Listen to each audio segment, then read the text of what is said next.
Further afield, the death toll in South Africa has risen to 72, and that is as violence continues across the country following the jailing of former President Jacob Zuma. Crowds looting and setting alight shopping centers clashed with police in several cities on Tuesday. Protests that followed Zuma's arrest last week have widened into an outpouring of anger over the inequality that remains 27 years after the end of apartheid. Stores in two South African provinces were ransacked for a fifth consecutive day, hours after President Cyril Ramaphosa deployed troops in a bid to quell unrest that has claimed tens of lives. 10 people were also killed in a stampede during looting at a shopping center in Soweto.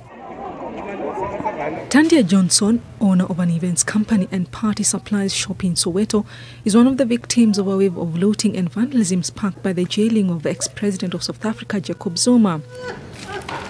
Walking through what remains of her shop, Johnson says she has nothing left and criticizes President Cyril Ramaphosa for not acting quicker to stop the unrest.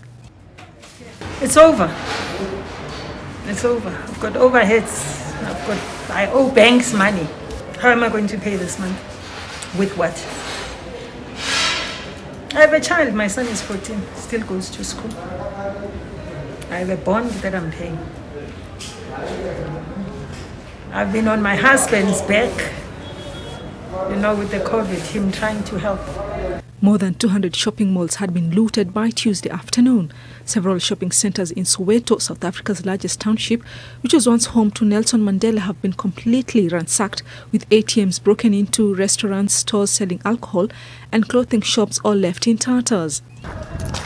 The military have been deployed to help police overstretched since the unrest began last week. The South African Police Service said that as many as 72 people had lost their lives and 1,234 had been arrested over the last few days as protest descended into looting and riots.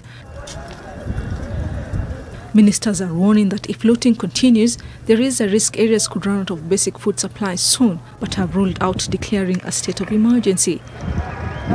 The catalyst was the arrest last week of Zuma, with his supporters blocking major roads as they demanded the release of their political hero. President Cyril Ramaphosa has called it some of the worst violence witnessed in South Africa since the 1990s, before the end of apartheid.